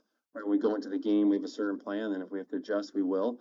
And I know everybody's eager to move on, and especially with a short week, it's good to kind of get this thing going and try to get the run game going because we know it's an important piece of the offense. And we know it's not going to be like last year. We just got to find our way this year and really work through it. Obviously, the run game's a big part of it, but the 3 and outs specifically, what are some of the other factors that are causing you guys to struggle so much with that area? So when you look at the 3 and outs, you got to look like, okay, was it a physical error, mental error, a play calling issue? Was it a penalty? Was it a negative run? Were we on track? I think each one is independent, and that's the biggest thing is the ones where, as far as strategy goes, if it was a incomplete pass and then an inefficient run and an incomplete third down, well, what was that? What caused that? What was the error? So I think you got to look at them independently to kind of figure it out. And a lot of it has to do with, are we keeping the defense on their heels, or are we getting pressure because now we're behind the sticks? So that causes some fluctuation depending on whether or not you're being aggressive in those modes or whether they've kind of got you by the sticks, right? So they've got you at a distance where they know they can do different things and dictate it to you. So I think each one's different, but we know that's something we got to stop because when we don't have those, we move the ball efficiently. So that's an area we really got to clean up. When Jalen gets to the line and a run play is called and the look isn't good, how much leeway does he have to change the play to a So when you build a run plan, right, each play is a play where you say, okay, we're running this no matter what, depending on the looks. We can block it up. We're good. I'm just wondering why he think he's actually going to get an honest answer here. Why the fuck would he tell you about how much actual freedom Jalen has behind the line of scrimmage. Because one, other teams could be watching. Number two, why would he be honest about that? Why would he give you like that in depth? And I don't get what was the point of this question. You're not going to get a good answer out of it. There's bodies and positions where we can take care of force blocks. We're good on the front, no matter what it is. And there's other runs where you go in and you say, okay, this is a run. We're hunting this front. If we get it, we run it. If not, we get to this look, and it's built into the call, right? So you have multiple plays in there. And there's a lot of runs too where you put them in there and you say, okay, it's a run, kill a pass, or a pass, kill a run. And you kind of do it both ways. If we get the ideal look, we want to put our guys in best position. We'll run it. If not, we throw it. So that's kind of how that's how most teams obviously do the run game. And that's kind of what we've done throughout the years. And it's really not much different this year. We just got to continue to find ways to get those things in and try to search for those fronts. And when they change in game, we got to change, which we've done. And sometimes it causes you to throw it a Stop little fucking lying, nigga. You know you did not. You know the fuck you did not. You did not make no top fucking lying. You have not done that. Stop lying. more, and then it shrinks down the front, get what you want. So it's kind of always What you built said in was with what's on what top you of your have in fucking people's play head, calls. cat. Just on the tape, what did you see as the difference between the fast start, 21 points, 3 drives, and then the rest of the way? I think when you look at the first half, it was kind of one of those deals where we talked about today as an offense. We were able to do what we wanted to do, keep on track, keep the pace going, keep ahead of the sticks, and keep it moving. In the second half, we came out, we went empty, we got a completion, and then we had an illegal formation on an explosive, right? So when you have a penalty on an explosive, which flipped the field around for us as a 20-yard gain, now all of a sudden you're behind the sticks now, and that's kind of goes to your point with the 3 and out. That's where we talked about. We went through all the drives, and we've got to do a better job as a staff and as a whole unit in general with this stuff of just continuously pressing on to this. I could tell how fucking gleeful this nigga is acting because he can finally blame the penalties for killing drives. I know this motherfucker like, yes, for the first time, I get to be scapegoated a little bit. This fucking I'm not gonna keep Because it's been something that's appeared, and we know it's there, and we just got to get rid of it. Because that's kind of what stopped us in the second half. When you look at those drives, there was only really that one drive where we went 3 and out after they missed that field goal. And obviously, we all look at that as coaches, and we could do some things better there. But those other ones, we all took the blame for that, right? As a whole unit, right? We had some penalties, we had some things go on. That if they go the other way, we're talking a whole nother deal right now. It's a whole nother game, and we know that, and that's what's disappointing. And that's what's frustrating, but it's going to give us an opportunity on a short week to get out there and get after the Bears. So there's a lot to be encouraged from, but at the same time, when those things happen, a lot to be encouraged, motherfucker. You lost 21-0. Our starting safety is out. What the fuck do you mean encouraged? Encouraged to do what? To find more reasons to fucking get rid of your ass? Get the fuck out of here. when you go in the locker room after the game, the frustration levels is high, right? Because we know how close we were, and if those things don't go the way they go, it's a whole nother outcome. How close, motherfucker? We should have blew him out. What do you mean close? I'm this close to calling you out your fucking name, I'll tell you that much. I'm trying not to do it because I remember what I do with Sirianni. Stop fucking playing games, nigga. We weren't close to shit. We let go of a 21-0 lead that we had control. We had a dominant hold on this fucking team, and it wasn't entirely your fault. But at the end of the day, the collapse, you deserve some of the fucking blame, and that's the truth. Yeah, they do a really good job of coming after the ball. Their secondary does a nice job, just ball hawking and seeing space. The safeties do a good job keeping vision on the quarterback. They really fly to the ball. I mean, it's really impressive what they do at all levels. Their front seven plays extremely hard, and I think the biggest difference is what you see is it's on their mind when they're going to tackle you, when they're going to do something. I mean, they're constantly going after the ball. They're hustling This all. motherfucker is not saying anything. This nigga's saying exactly how a defense is supposed to play. This nigga's not saying anything specific. That's why I love and I appreciate Vic Fangio. This nigga's not saying fucking anything. That's how every defense, whether or not they execute it or not, that's how every fucking defense is supposed to play. What does this nigga talk about? They were like, yeah, the defensive line, they really do a good job of trying to get to the quarterback. They try to stop the run. They try to keep eyes on it. They try to be ball hawks and really cover well. Motherfucker, you're saying basic ass, that's what a fucking defense is supposed to. What the fuck are you talking about? Tape. You're not going to have a lot of plays where you see one guy rushing and then somebody not coming after it to make a tackle. It's all a group effort. And so when you get that, Niggas that saying was one of the absolutely things we fucking focused on nothing. today in the meeting, was just taking care of the ball. It's going to be a huge part of the game, and that's what we got to do. I know what the fuck that means. Conservative chilling. No deep shots. Okay, strictly intermediate game. We're gonna do fucking 25 versions of fucking halfback dive to Saquon. I know what the fuck that means. Red flag, motherfucker. A little bit of a disconnect with Landon and maybe Jalen. Was there enough This nigga time? wanna laugh so hard. There's nothing fucking funny about your team sucking ass. Yeah, so when you go into a game plan, right, you have, like last week, you have walkthrough, then you have practice, and then you have walkthrough and practice. So you only have so many reps, right? And when you go into it, what you do is you say, okay, here's their personnel, here's their trends, here's their percentages of what they've done up until this point. What's something they've done in the past? What's something maybe they're trending towards on more that they want to do? And you kind of play the percentages. I know Landon kind of talked about this. You play the percentage a little bit, but you also got to say, Yeah. they go down this Guess road. what else he fucking talked about? How you guys didn't prepare for Dallas having a 5-man front. That's what the fuck else he talked about too. But you won't mention that, of course. By the way, give him a little bit of credit. This is the first time he's actually saying anything that makes any sort of fucking sense. Here's what we're going to get to. Here's what we're going to do. And sometimes, right, if they give us a 5-man front, it doesn't have to be a run. Like some of the pass game was successful because of that. Like, so you can play the game within the game. Just because they're in a certain front doesn't mean you're running it or throwing it. You can kind of do other things, and that presented itself in the game. So I think when you look at it, you got to, like everybody, you're playing the analytics and the percentages of things, and you're trying to work towards what gives everybody the best idea of what they could do. But at the same time, we have meetings that are extremely, intense with information, and we give a lot of information. We walk through as much as we can and do as much as you can in a physical, full speed practice with very They limited walk your ass to reps. fucking Mr. Leary's Some house days office it's and very fire limited your is all ass, you can nigga. do. So a lot of Suck it is ass. that walk through, talk through stuff, and that's why in game it's critical that once it starts to happen, we talk about it and figure out, okay, this is the direction we need to go. It's something maybe we talked about, contingency plan, wherever it may be, and then just kind of work off that from there. So you're kind of playing that game back and forth each week. I know you said you played the analytics in terms of the full season, but how did you guys prepare in terms of Quinn Williams coming? Did you in terms of leaning towards what was more recent versus the full season as a coaching staff? How do you go about weighing that? So, obviously in the Raiders game he played, we got to see him play. They had a bye week before that. So they were going to do something, right? And we knew there was going to be something in there.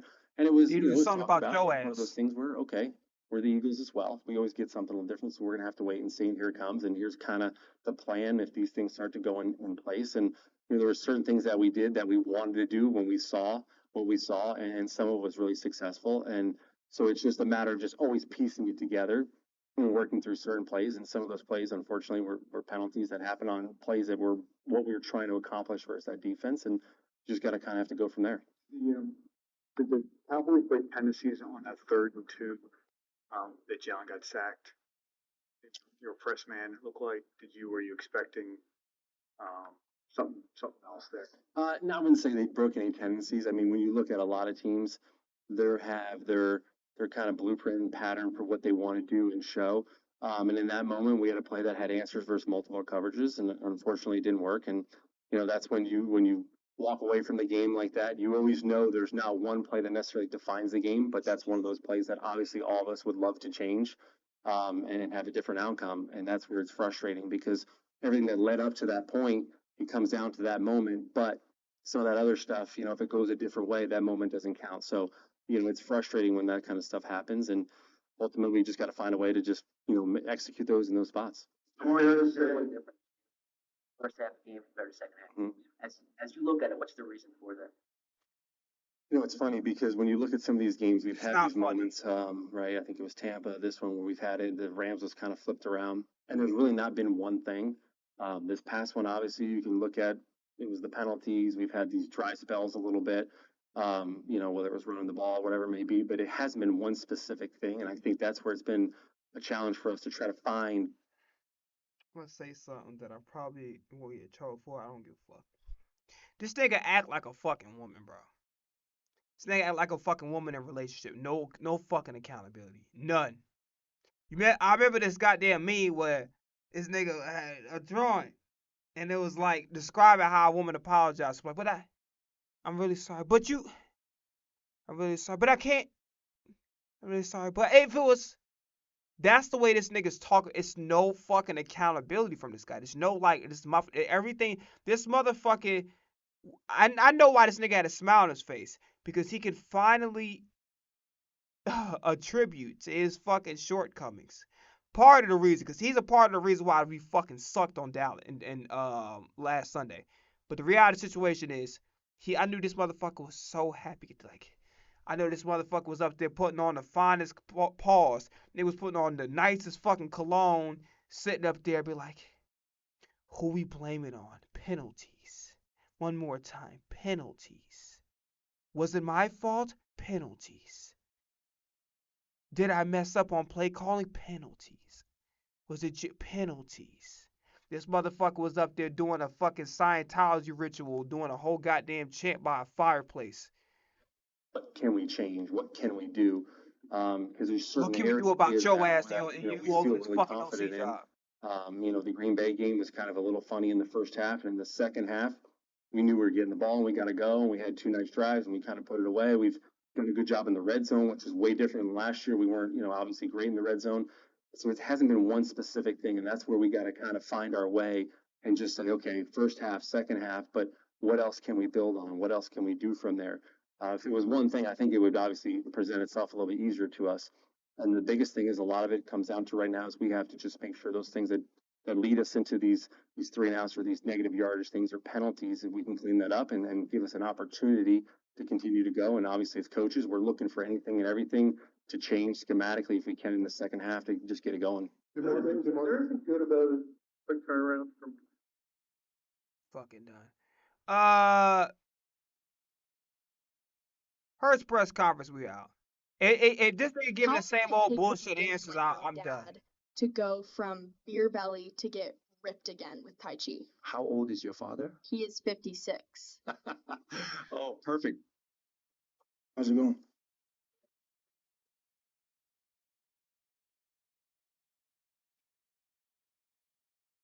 What is the message from you and leaders this week about trying to get the offense right, the consistency of it for a whole game? I think it's a team message. It's a team message of how you respond. Your response is very important in anything you do. And so it's a question of how bad you want something, what you're willing to do to get it.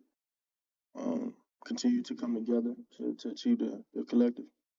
How do you view your role in helping to get the run game back? So just basically what you can do with the line when you see stuff, or obviously when you are involved in the design. How do you view your kind of involvement? Um, just really going out there and executing the game plan as it is.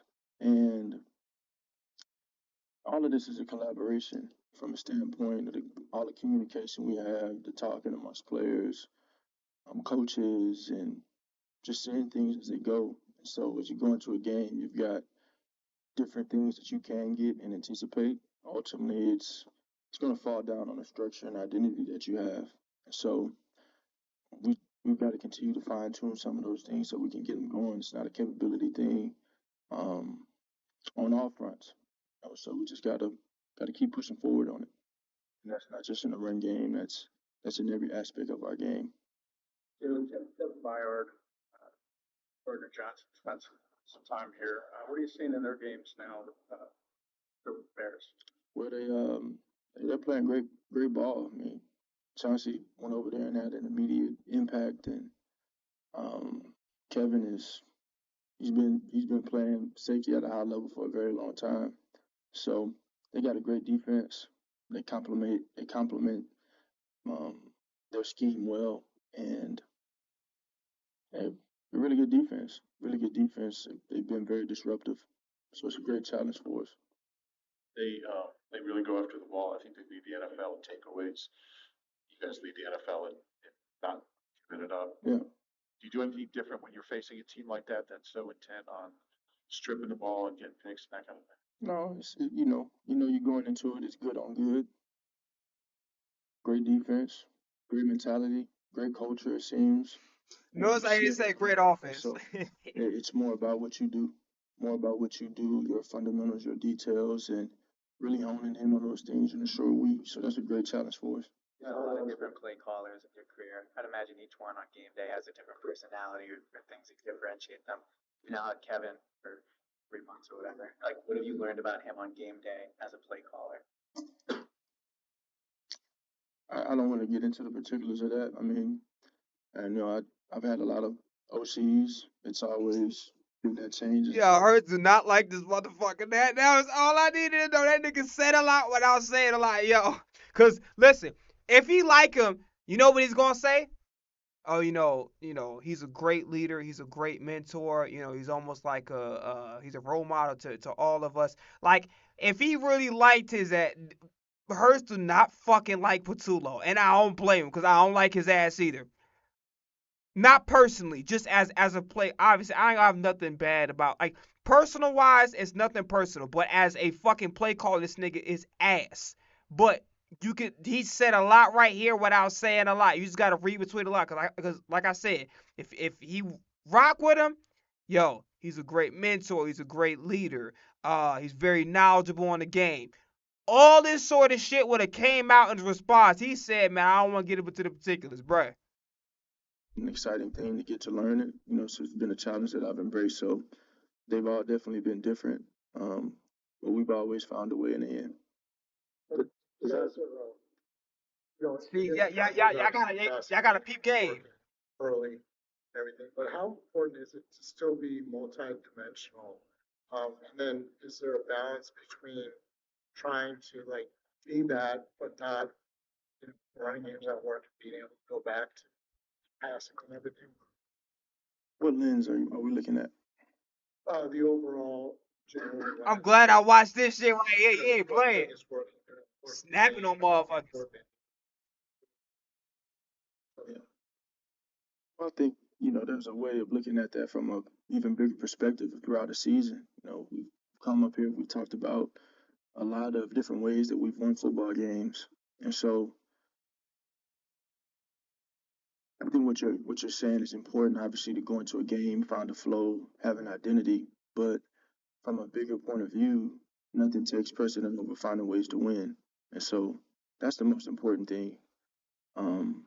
And we've been able to win games in different ways. And so we've just got to settle in an identity. I think that's more important. Settle in an identity, commit to it, and then we fine tune those things, knowing that there's going to be some ups, there's going to be some downs, but we're all confident in what we're doing. We're all confident in the direction we're going in, the structure that's in place to do that, and then we go out there and play. So does that identity, can that identity change from game to game? Like one week this, 1 week that, you know what I mean? Well, I'd say the identity has changed from game to game, and that's not a problem when you win. So Hurts looking at this guy's like, what kind of fucking stupid ass question is that? Like, no fucking shit, Sherlock. Make sure you don't forget Watson. Don't leave his ass in the fucking airport like Macaulay Culkin. The dumbass. No fucking shit. The identity needs to be something everybody's in alignment in. So it's not a matter of how it looks. I don't care how it looks. I don't care who does it. I just like for it to get done. And I remember getting a question last week. He's not here. He asked me the question about the pass game taking a step after a loss. It's like, well, who cares? We didn't win, so nothing takes precedent over finding ways to win, and that's really what matters. Also heard you over the years say some things don't get you until they get you. Right? That still holds true. It still holds true. Definitely have to be better with our detail. There can be anything casual about what we do. We have to be very intentional in taking advantage of the opportunities we have. And I look at that last game, and it's a game where there were a lot of things that we could control that we didn't, and it needs to be eliminated. And there's a push to do so. Just got to keep pushing. Got to keep pushing. You know what? Listen, real quickly, I actually like that they're asking dumbass questions because now they actually making this interview a little bit more entertaining. It's like a different psychological effect. I'm gonna pretend like I'm asking a dumbass question, or probably a question that I've maybe somebody else literally just asked, but literally you could tell that there's a slight change in his demeanor. So instead of the same robotic ass, Homer quotes, we getting some a little spice, a little bit of cayenne pepper with some turmeric. We get a little spicy up here. Small sample size where they've been Little calling for Tabasco, successors. little Sriracha. You know what I'm saying? I kind of fuck with it. I ain't gonna lie. If that was the goal, then Open I'll to take doing everything I whatever said. it takes to win. Um, Take just everything I go said out there back. and execute it as it's called, and go play the game. Go play the game. There's always a different plan, different strategy behind what KP has and what he wants to do going into a week. And so all of us is being all in, committed to that, and going out there and making it work and bringing it to light. I'm sorry. Would you like to see more? Whatever works. It's my tip. That's my disposition on it. That's my position on it.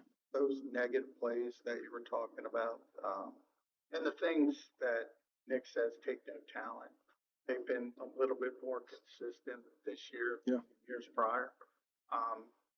Is that something that you can put your finger on, or is that just the collective? Why the fuck is this nigga asking the question so slow? Hey, I don't mean no disrespect to my elders, but you ever know how you walk past, like you walking behind somebody on the steps, and like your brain is like, can I be real? Your brain is like, man, could you freaking hurry? Could you please hurry up? Like, just I gotta go. But then in the back of your mind, it's like, yo, it's an older person. I don't want to be rude. They could, the health thing. That's what hearing him ask this motherfucking question reminded me of those incidents. You like, you got this elderly person walk up the stairs. You obviously don't want to be rude, so you just sit there. But in your back of your mind, like, can you freaking go, please? Or like, goddamn, like you knew that you got a health problem. Can you just let me go? Like, I know we're supposed to respect our elders, but like, god damn, that's how I felt listening to this motherfucker ask a regular who's like, yeah, so Jalen, when the offense struggles, what accountability do you take? Like, what the fuck? I feel like I'm in one of I the think it fucking is a special collective thing. classes and I think it shit. is a collective thing. It's not one individual. It's not one person. Everyone has to be locked in on that. You see it showing up in different spots. All phases. Everybody having a bit of those shortcomings, and so how I try and influence that is setting the right example, making sure I'm on my P's and Q's and doing the things that I can do, because anything I say can only go far. It's about what I do. And so I want to lead by example in that type of way. Then I want to be able to have everyone echoing the same things of, hey, it's about the details, it's about our focus, it's about um, executing so we can have energy and great emotion and enthusiasm in what we do.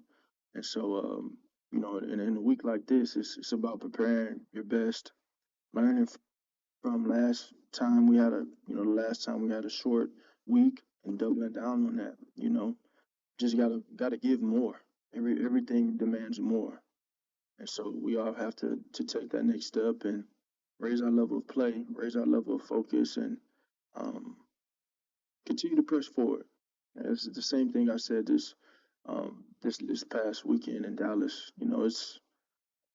It'll come. It'll come. We just have to press forward. We just have to press forward. Part of this team's identity, make fewer mistakes than the other team. I mean, if you look at this stretch of good football he played here, 4 turnovers before last week, he turned it over twice, he lost the game. Is that part of this team's identity that you guys want to make fewer mistakes than? I mean, everybody talks about what you're not doing in terms of yards and points, but is that part of this team's Right. identity? This motherfucker at 6 feet just Part of going our around and identity around. is finding ways to win. And last week was a game that we didn't find a way, and it was a game that we didn't necessarily earn the right to win. And so forward, okay, we felt that feeling. We've had, um, that as we have that as an opportunity to learn from, and so pressing forward, trying to learn from everything, build upon what we've experienced, and improve. Take 2 more questions, sir. 2 more. Guys, Chip, the edge rushers on the other team, is that built into the play call, or is that a thing that you decide at the line of scrimmage? That is by design coming in. So as installed throughout the play. Well, I asked you about variation. I wonder what makes you think of that. You guys did it a little bit more. Yeah. Yeah. Well, when you got really good players on the other side, you try and exhaust all ways to try and slow them down. So I've asked you variations of this question over the past few years, but I'm curious from your perspective. There's been an evolution in your mindset that the statement of recall back in 22, you were, I'm not talking about winning. It was all about the standard. You guys were undefeated. yeah, So don't talk about the record. yeah. Right? And then now it's like, just find ways to win, find ways to win. Has that evolved from then to now? Say that again. Say it again. I'm sorry, I'm long. Yeah, yeah, yeah. Yeah, play with his head. He said, yeah, get to the spit Your perspective. spit it out, bitch. From don't focus on wins and losses. It's all about the standard for which you play. Yeah. And now, when all that matters is finding a way to win. I think it has evolved, and Dog, I'm done. I'm not listening to it. Like first off, this is actually a great interview. And low key, I'm actually happy about this dumbass question because it got Jill out of character a little bit. All right, man, yo, enjoy your everybody's Thanksgiving, man. Be blessed. Thank God for every single thing. And even if you don't have anything, if your life is messed up right now, just remember this: God kept you alive. You alive. So if you find nothing to be thankful for, whether you're going through financially, you homeless, you have nothing to eat, like you not making ends, but you're not able to pay your bills. Just remember this: God allowed you to be alive. So if you have nothing else to be thankful for, please be thankful for at least that. Be thankful that you're able to just talk, hear things. You know what I'm saying? All the stuff that I said at the beginning before I got emotional. Uh, just please count your blessings because we spend so much time to go, I don't have this. I don't want to have this. Why is this like this? Why is it like that? But just thank God when y'all pray, man, like you guys got to put into practice if you are religious, whatever. It's called talk to my religious folk, right? And I'm not discriminating about whoever y'all worship. Y'all got to pray for just to thank God. A lot of us pray, be like, listen, can you do this? Can you hook my what's the name up with that? Nah, like hook God up with gratitude. Does that make sense? Hook God for gratitude that you have a life, and that it merely exists, and that you have an opportunity to do right by people, to live and fulfill His purpose. You understand what I'm saying? Everybody that will look differently for everybody. Okay, so for whoever's in here, I love you. Whoever popped in here, whoever didn't pop in here, I love y'all. I will see you guys Friday. So here's real quick, just wrapping everything up. I'm tempted to try to stream the game with y'all, but I really want to record this music. I really want to record this music. It's very important. So you might just see me recording music on Friday. And then Saturday, I plan on doing the recap of Friday's game. I wanted to stream, but I want to create music, okay? And then Thursday, I ain't going to be doing shit, but maybe posting one thing, and that's to enjoy the rest of my time with your family. Enjoy time with your family, all right? And just remember this: Columbus didn't fucking discover America. That dumbass nigga decided to go the wrong. Matter of fact, that's the wrong goddamn day. Told them about pilgrims. Anyway, man, enjoy time with your family. Enjoy your day off. Get fat. Fuck reading the back of a label. I don't give a shit if the shit say disodium glutamate. Eat that motherfucker. It's one day. And after that, Friday come, get your ass up early in the morning, drink some tea, creatine, however the fuck I do it, go work out in the gym and just focus on eating clean moving forward, but eat whatever the fuck it. Pig out. Pig out. Pig out. All right? I love y'all. I'm out. Peace. Right.